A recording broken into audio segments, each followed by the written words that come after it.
الصلاة على النبي.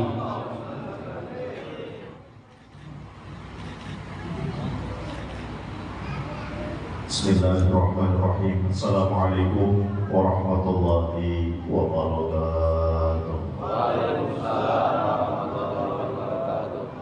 A'udzu billahi minasyaitonir rajim. Bismillahirrahmanirrahim. Alhamdulillahi rabbil alamin. Allahumma shalli wa sallim ala sayyidina Muhammad wa ala ali sayyidina Muhammad. Hadirin kaum muslimin dan muslimat jemaah majelis Qaulatul Akhyar Karang Asam yang insyaallah dirahmati senantiasa oleh Allah dan insyaallah senantiasa mendapatkan tuladan berkat syafaat baginda Nabi besar Muhammad sallallahu alaihi wasallam yang bersama-sama kita cintai, kita hormati dan kita muliakan para habaib wasyabaib, para tuan-tuan muallim, tuan-tuan guru, para asatidzah. Marilah kita bersama-sama mengucapkan puji syukur kehadirat Allah Subhanahu wa taala serta bersalawat salam kepada baginda Nabi besar Muhammad sallallahu alaihi wasallam. Allahumma shalli ala sayyidina Muhammad wa ala ali sayyidina Muhammad. Kemudian mari kita bersama-sama mendoakan para habaib dan guru-guru kita, mudah-mudahan diserahkan oleh Allah, dilancarkan umur, dikuburkan segala hajat, dimudahkan dan dimurahkan pintu rezeki, digembirakan hati dunia dan akhirat, dan mudah-mudahan beliau senantiasa istiqomahkan membimbing kita ke jalan yang diridhoi oleh Allah Subhanahu wa taala. Amin ya rabbal alamin. Hadratul mukarramun yang kita sayangi dan kita cintai, Khadimul Majlis, pimpinan majlis, guru kita seberatan, Al-Muqarrar Tuan Guru yang Menteri Dua, mudah-mudahan sehat terus saja Allah. Juga kepada Al-Fatih Ahmad As-Sabar dan ayah angkat guru kita yang kita sayangi dan kita cintai. Beliau ini luar biasa, subhanallah, dalam usia yang sepuh mengajarkan kepada kita agar cinta kepada majelis. Beliau saja mendapatkan kepada kita tidak kendor-kendornya berhadir di majelis ini, subhanallah. Mudah-mudahan sehat terus panjang umur dan mudah-mudahan kita mendapatkan keberkahan beliau. Amin ya rabbal alamin. Alhamdulillah, tadi sudah kita simak secara singkat, akan tetapi sangat luar biasa penyampaian dari guru kita, yaitu keutamaan peringatan Isra'ul Mi'raj, intisarinya dan keterkaitan dengan mahabbah kita kepada guru kita Al-Alimul Fadil Al-Arifillah Maulana Syekh Abu Muhammad Amin Badari Al-Haji Muhammad Zaid bin Abdul Wahid Semoga Mahtabur. Ulun alhamdulillah berterima kasih dengan beliau, dengan guru kita, karena kalau ada khilaf ini rasanya ketika hadirnya diberikan kesempatan untuk bisa bersilaturahmi di majelis Qaulatul Akhyar, satu penghormatan yang sangat luar biasa. Dengan tujuan ulun berhadir di majelis ini mudah-mudahan mendapatkan keberkahan. Mohon izin dengan segala kerendahan hati sebelumnya agar seperti biasa pada saat khusus ulun berbicara tidak dibuat ke media sosial manapun, tidak ditayangkan live streaming, tidak dibuat ke channel YouTube, tidak dimasukkan ke Instagram, WA, atau malam ini akan tapi malam besok dibuat di siang tunda, maka dengan segala hormat artinya kalau minta cukup besar kita nampak hadir di sini. Berbicara tentang memperingati Maulid, sosok yang sangat luar biasa, Abah terus kumpul malam hari ini khususnya yang ke-19. Sosok figur Abah terus kumpul sangat luar biasa karena ibarat ruang demi ruang. Ketika kita membicarakan sosok beliau, setiap ruang itu beliau isi dengan contoh suri tauladan yang baik kepada kita. Maka ketika pertanyaan pertama siapa sosok guru kumpul, jawabnya tetap sama, artinya apa? Beliau maupun kita insan sama, hamba Allah. Akan tetapi kita tidak bisa menyamakan atau mensejajarkan diri kita dengan beliau ketika Allah telah dengan tegas menyampaikan kepada kita, memberikan petunjuk kepada kita bahwa di antara samanya para makhluk yang bernama insan manusia tetap ada yang dipandang oleh Allah mempunyai kelebihan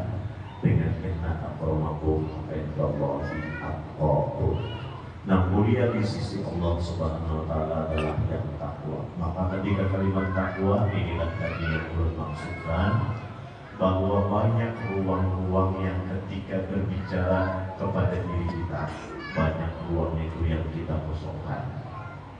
Tetapi ketika berbicara tentang figur beliau, maka ruang itu telah beliau isi, yang isinya dapat kita ambil contoh sebagai suri tauladan untuk kita menjalani kehidupan kita sehari-hari.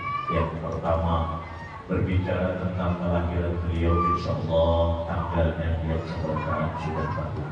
Beliau dilahirkan tanggal 11 Februari 1942, di mana beliau dilahirkan sangat luar biasa di rahim ibu beliau, yang ibu beliau ini bertauhid dan keimanan dan akidah beliau sangat luar biasa. Kemudian orang tua dari pihak bapak atau abah beliau bernama Tuan Haji Abdul Ghani. Tuan Haji Abdul Ghani anak daripada Tuan Haji Abdul Manaf. Tuan Haji Abdul Manaf bin Muhammad Seman bin Muhammad Sa'ad bin Datu Abdullah Tasawuf bin Datu Mufti Khalid bin Datu Khalifah Hasanuddin bin Syekh Muhammad Arsyad bin Datu Abdullah Al-Badjari. Jadi beliau adalah zuriat ke-8 daripada Datu Kalampayan. Datu Kalampayan mempunyai anak Khalifah Hasanuddin. Khalifah Hasanuddin mempunyai anak Mufti Khalid. Kemudian Datu Mufti Khalid mempunyai anak namanya Datu Abdullah Tasawuf. Disinilah keunikan mulai terjadi. Kenapa keunikan mulai terjadi? Pada ketika pada Datu Abdullah Tasawuf itu, ujar bahasa kita Banjarnya, Datu Abdullah Tasawuf ini orangnya jaga. Sidin sudah bujur-bujur asyik dengan Allah, bukan berarti sebelumnya orang tua dan pakaian kebetulan Sidin tidak asyik dengan Allah. Tetapi ketika bicara asyik dengan Allah di makam kurang jazab, maka Datu Abdullah Tasawuf ini ujar kita membuang segala sesuatu yang bersifat ke dunia kita, termasuk ada cinta lawan harta, duit kada tujuh, harta kada tujuh. Nah, lalu kita bahasa kampung, akan ujar bahasa kampung, lalu si ini secara sosial ketujuh hidup sakit, ketujuh hidup susah. Nah, di sini terjadi perubahan bentuk status sosial secara ekonomi. Mulai di sini, ujar bahasa kita kampungnya, kada jadi orang sugih, kada jadi orang begitu. Turun, temurun, sampai kepada orang tua bagus kuliah di Tuan Haji Abdul Ghani. Tetapi satu yang kita ambil hikmah pelajaran, bagaimanapun situasi keadaan ekonomi secara sosial, nilai akidah, tauhid dan keimanan itu yang paling penting ditanamkan dan diajarkan oleh orang tua beliau. Jadi siapa orang tua abah guru yang pertama kali, yaitu kedua orang tua beliau sendiri, Kuitan Ziditoran. Beliau masa kecil bernama Muhammad Bushairi. Digadung oleh Kuitan, ditanamkan tauhid, ditanamkan akidah, cinta kepada Allah, cinta kepada agama Allah, cinta kepada baginda Rasulullah, sampai umur kurang lebih 11 tahun. Nah, ini kemudian riwayat ini artinya namun Sidin berumur 10-11 tahun tadi sudah disampaikan oleh guru kita. Artinya ulun saat itu belum lahir. Jika ulun belum lahir, maka dari mana sumber yang didapat? Alhamdulillah, sebagaimana tadi ujar guru kita, beliau dapat sumber khabar dari Al-Mukarram guru Kiai Muhammad. Maka ulun dapat khabarnya dari almarhum Al-Mukarram guru Kiai Muhammad. Masih keluarga sama dengan Nur Ahmad. Kemudian masih kerabat orang yang benar-benar dekat dengan beliau sejak masa kanak-kanak. Jadi abah guru sekumpul beliau diserahkan ujar kita oleh Kuitan laki-laki maupun Kuitan beginian, abah dan ibu beliau menyerahkan kemudian pendidikan akhlak dan agama kepada memalina beliau. Siapa itu? Yaitu Tuan Guru Kiai Haji Muhammad Saman Mulia atau dikenal dengan Guru Padang. Jadi ketika bicara Guru Padang, ada pernah orang bertakut Guru Padang itu kurang bukit tinggi Sumatera Barat kan? Baik. Jadi ulun tegaskan di sini bahasanya kita orang Martapura. Ini contoh orang Martapura ini isi rumah. Lalu di belakang rumah ini ada halaman atau pekarangan begitu. Nah, apabila di belakang rumahnya ini nih, tanahnya ini tanah kering atau perbukitan lereng gunung. Terlebih apabila di belakang rumahnya itu terisi lawan buah-buahan tanaman, mangkiska, nangka, iwadaka. Nah itu kita di Martapura menyebutnya pekarangan rumah belakang seperti itu tuh dengan sebutan apa? Duku. Jadi di bagian dulu ke Martapura masih banyak halaman rumah orang belakangnya. Kemudian ini kita ada lagi Indonesia halaman belakang. Habis jadi toko hancur. Bila ketemu di orang Martapura, mana mereka adalah ada di mana di belakang, di mana di belakang di duku. Bilanya menyambar di duku itu berarti tanahnya kering, banyak buah-buahan. Tapi apabila di belakang rumah ini tanah berbanyak antah rumahan atau pada turun, itu sambatannya padang. Nah jadi guru padang itu disebut guru padang karena rumah sini antara keraton dan kesayangan itu di padang perumahan. Lalu sambatannya guru padang. Selain guru padang, siapa lagi gelar beliau? Guru Semang Bujang. Kenapa gelar guru Semang Bujang? Karena beliau menikah sudah umur hampir 70 tahun. Lalu diserahkan kepada guru padang. Diserahkan kepada guru padang, dididik. Dan paling utama guru padang ini beliau sebenarnya lautan ilmu. Tetapi penekanan pendidikan yang diajarkan oleh guru padang kepada guru sepupu itu paling utama perkara adab yang sangat luar biasa. Adab guru padang diantaranya bulik pada Mekah disuruh orang di kampung membaca doa selamat, baca doa arwah, sidin menangkis kepada ada bisa. Dipaksa orang tua ambil buku dulu di dalam kantong membaca buku. Itu adab. Apalagi ada guru padang. Ulun pernah dikisahi juga disampaikan masih dengan sosok figur yang sama yaitu Al-Mukarram Guru Abdullahi, sahabat dan kerabat guru, masih kerabat dan keluarga guru, kemudian seperguruan dengan beliau sama-sama pada murid guru padang. Jadi ujian sini hubungan murid ini begayaan apa kita takuni biar perguruan kita dan guru padang. Pertanyaannya ini kita sebenarnya anak murid guru padang ini sudah tahu menanggung jawabannya. Pertanyaannya apa? Guru, siapa yang menjadi pengganti atau badalnya apabila dia mendadak? Semuaan sudah menanggung pasti jawabannya anak. Anak ini siapa? Panggilan kesayangan dari guru padang kepada siapa? Abah guru. Itu anak. Ternyata memang begitu selesai majelis satu hari ditanyain guru padang, guru siapa badal dia? Guru padang berdiam dan langsung menjawab. Tetapi begitu beliau menjawab, jawabannya mengejutkan. Jawabannya apa? Ujar guru padang, apabila bunda habis umur, maka khalifah atau pengganti bunda adalah dahlan yang sini. Siapa dahlan itu? Al-Mukarram wal-Muhtaram Al-Arif Billah Maulana Syekh Tuan Guru Kiai Haji Ahmad Dahlan Cangkok Kota Baru. Itu kampungnya guru kita.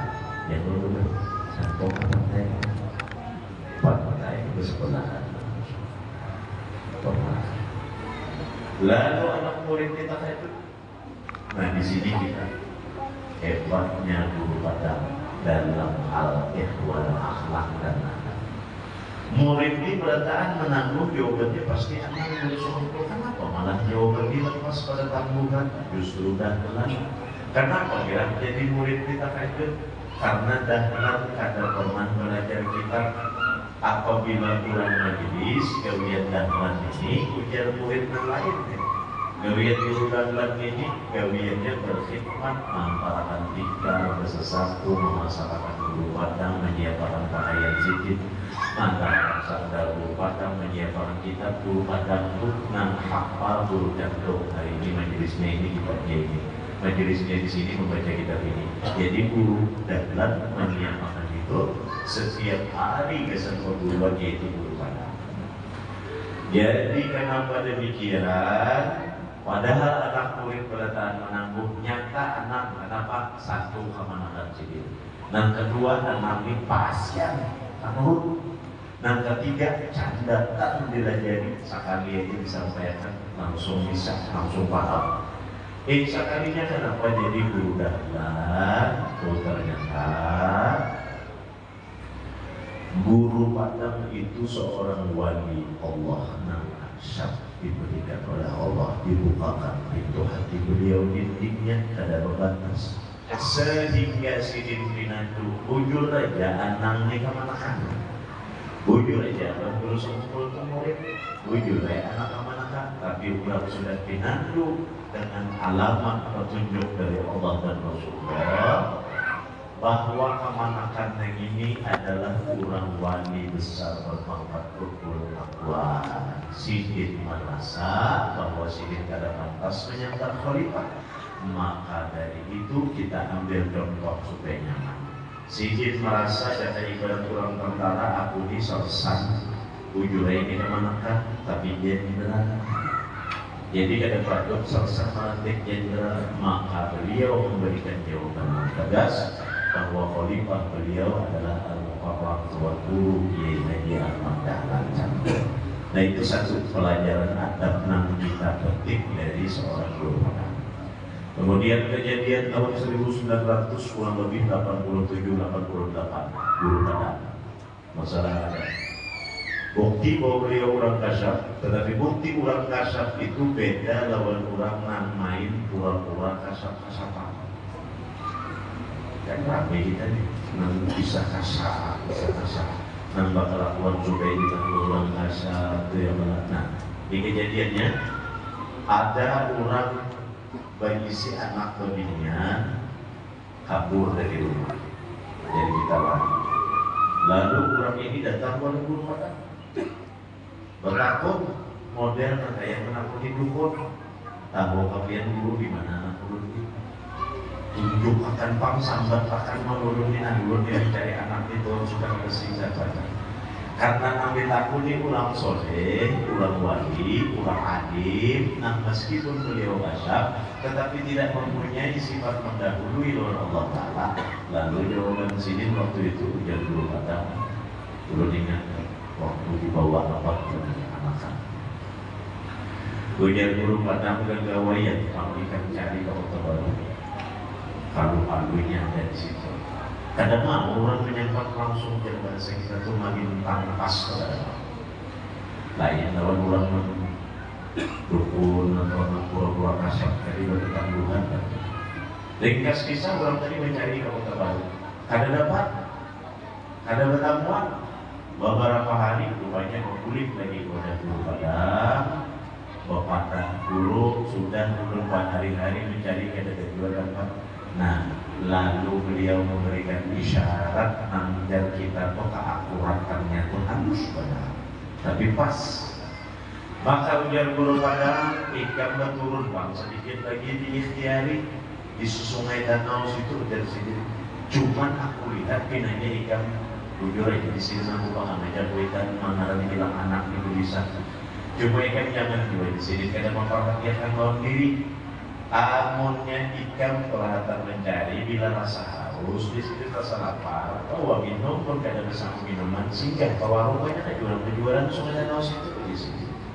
Ringkasnya berangkat dan orang tuhannya tadi, lalu kemudian orang tuhannya tadi merasa haus, mencari ini rasa haus, singgah di warung. Nah disitulah ternyata anak lupa usaha di warung.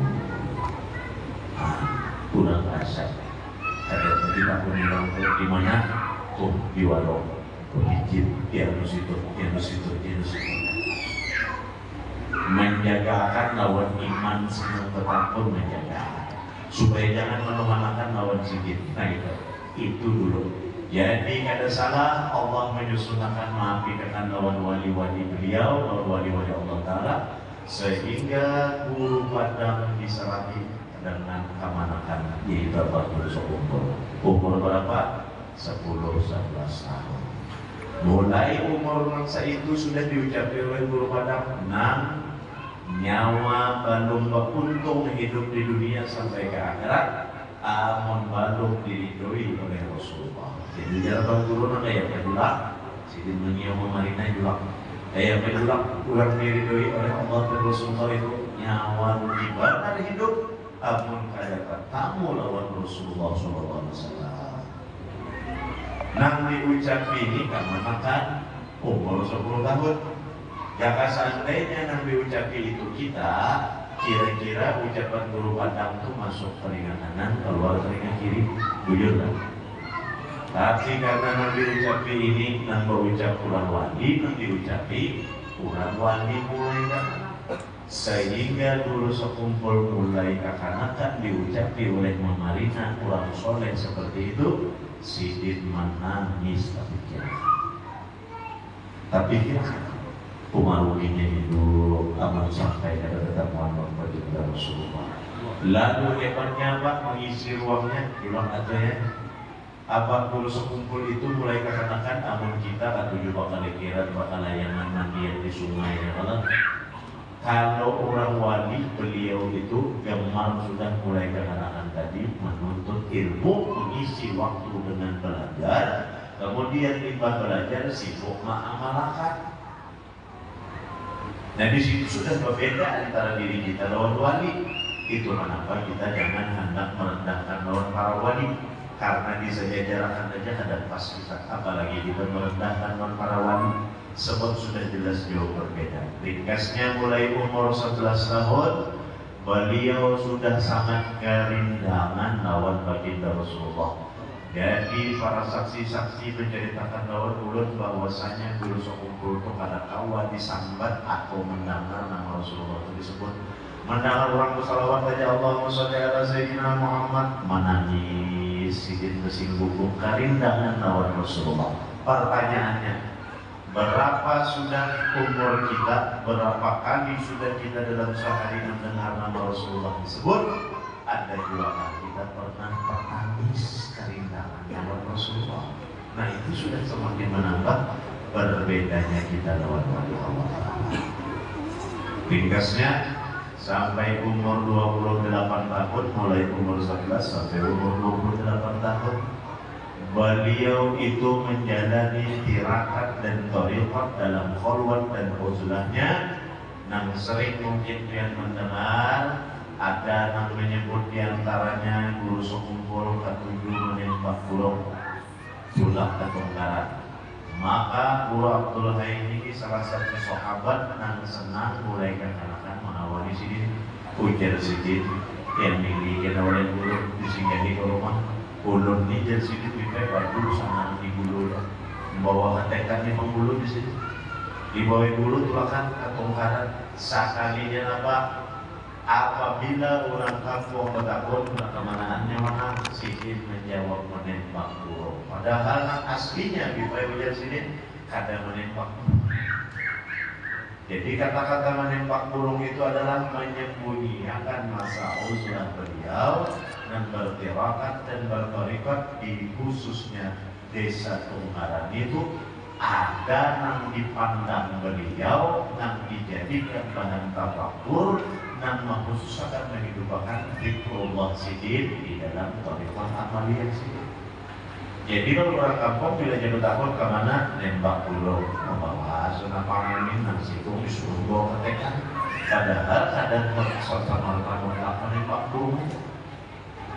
Dan sejak beliau diucapi oleh budak, yaitu guru padang, maka mulai saat itu sidin menjaga menghidupkan darah daging. Kenapa? Karena sidin bertakun kayak apa julak tiap hari.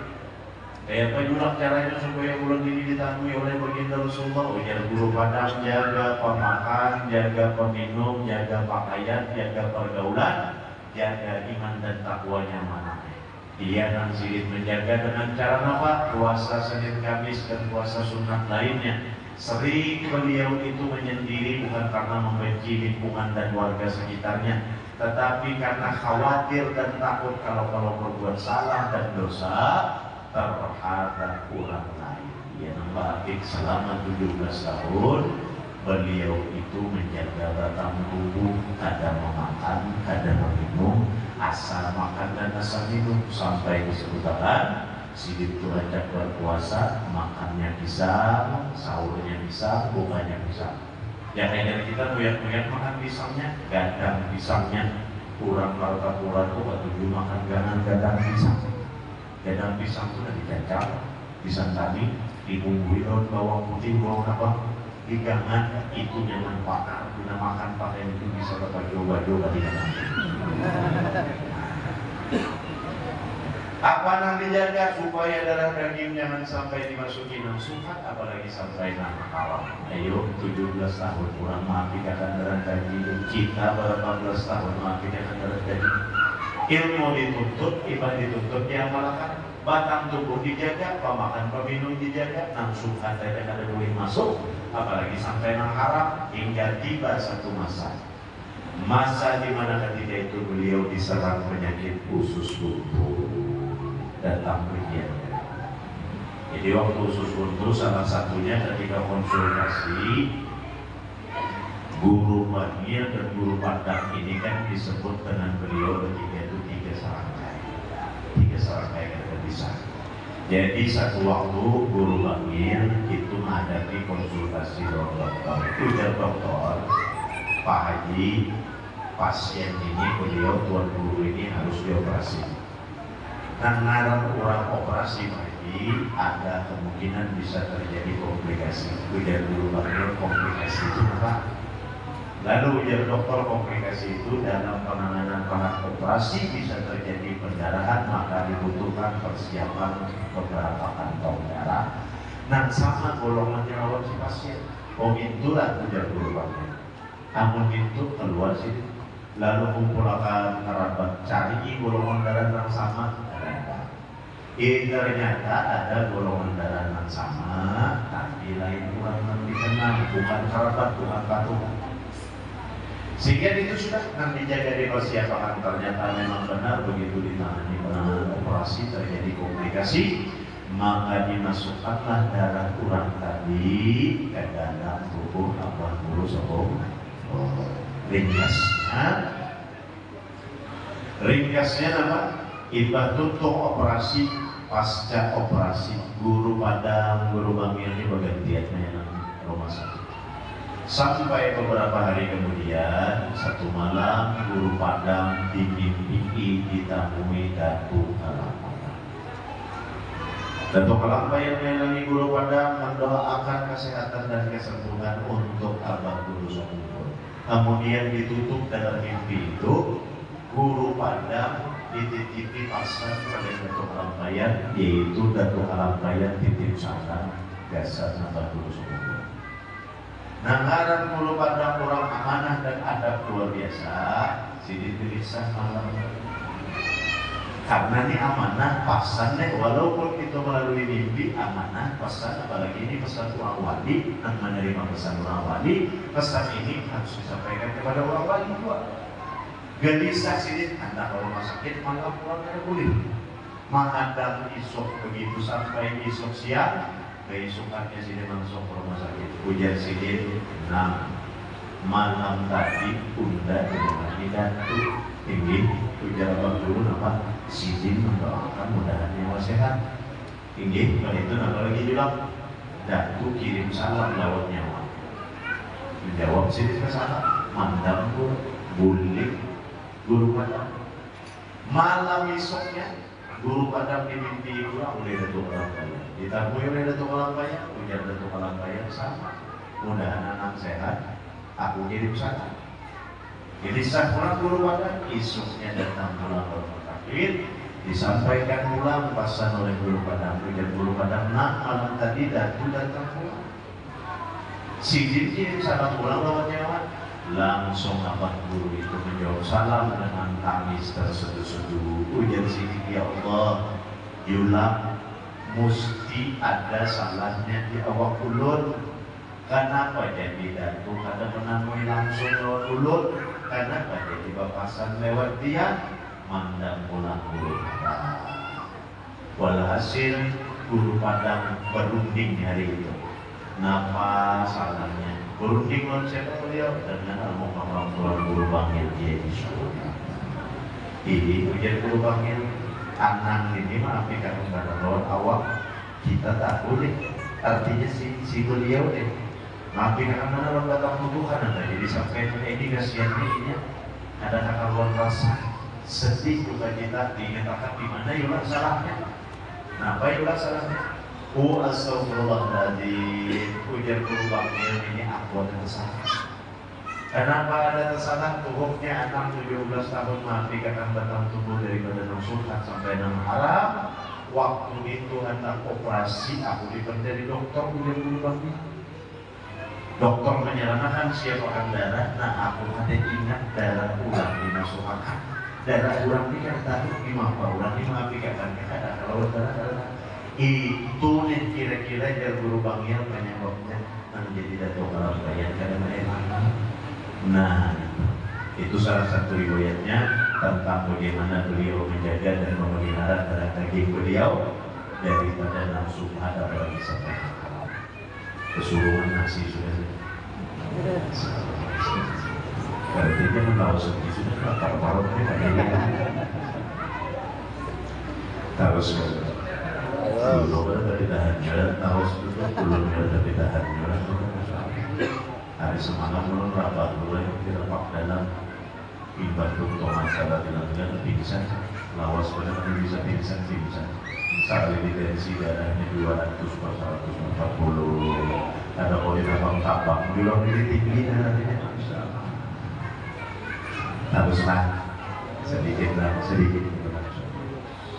diringkasnya nama abang Bulusa Kumpul itu seorang wali Allah Ta'ala yang ketika kita berbicara tentang kewalian seseorang la ya'rifu wali illa waliya kada danam pinandu, kada danam kenal dan kada danam berhak menyatakan kewalian seseorang kecuali kita berpedoman kepada orang wali.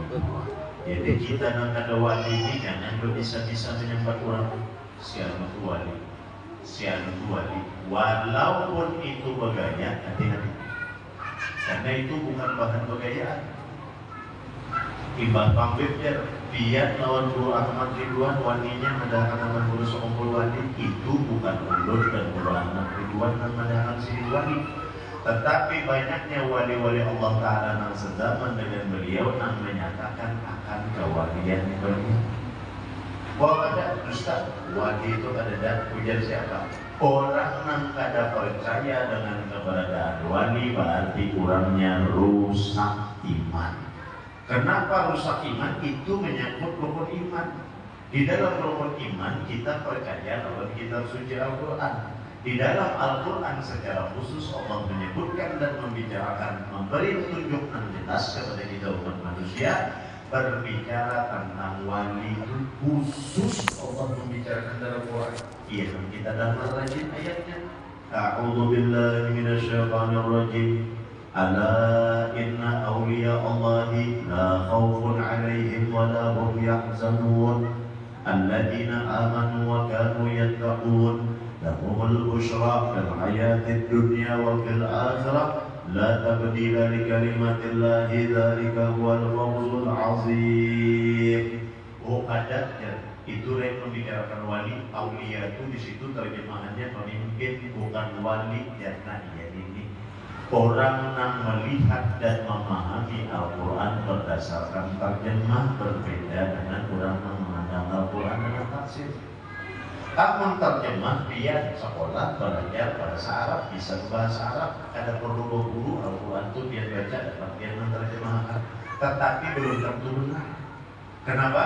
Karena terjemah dan tafsir itu jauh standarnya berbeda. Orang menafsirkan itu perlu alat ilmunya apa? Dibutuhkan ilmu tarikh, dibutuhkan keahlian ilmu mantiq, dibutuhkan keahlian ilmu balaghah, dibutuhkan keahlian ilmu lughat, bukan hanya bahasa secara terjemah. Jadi tafsir itu lebih baik dan sempurna dibandingkan sekedar terjemah. Termasuk ayat Quran tadi secara tertib Allah menjelaskan. Nah kayak bagaimana wali itu ya Allah Ta'ala, aku yang memilih. Nah kayak apa proses pemilihannya, aku yang mengujinya. Nah kayak apa ujiannya, luar biasa ujian wali itu. Hati beliau, pikiran beliau, perasaan beliau, batang tubuh beliau, kehidupan beliau diuji secara oleh Allah sampai ketemu dengan justru ayat yang pertama menjadi proses yang terakhir. Apa maksudnya ayat pertama menjadi proses yang terakhir? Kan ayatnya tadi, ala inna awliya Allah la khawfun alaihim wa la hum yahzanun. Dalam diri para wali itu ya Allah Ta'ala aku tanamkan kadada berisi sifat takutan, khawatir, kalu-kalu, kada makan, kada minum, kada dikawaniwan. Kenapa wali jadi masak berisi mental kayak itu? Karena Allah memproses memasakinya sebelumnya. Itu namun sebut tadi. Tartibnya justru mulai belakang, kamu ketemu. Alladzina amanu wa kanu yattaqun. Kenapa orang wali bisa masak mental kadada batakutan kekhawatiran? Coba kita. Mulai dari ulun. Ulun dilakukan pemandir, biar pemandir juga. Sehari pun 3 biar mulai. Kenapa? Karena biar kada menangani itu pemandir. Orang wali kada kayak itu. Nah ini ciri bahwa jelas ulun lain wali. Kada tahu sudah kita menyamakan diri ulun. Orang wali kada batakutan, kada kekhawatiran. Bahkan orang wali itu kada sedikit diuji oleh Allah Ta'ala dengan kelaparan. Buktinya berusaha menutup masa anak-anak beliau, masa remaja beliau. Di situ terkaitnya tadi Dato' Abdullah Tasawuf memilih hidup panah, asyik dengan Allah, kada lagi harta. Ia mengujar bahasa Banjarnya mulai di situ turun ke bawah, hidup ekonomi bersakit sampai ke abang beliau. Kada jarang abang guru sekumpul itu kada makan sehari 2 hari samaan. Bukan hanya begitu, tapi iman dan takwa pada badan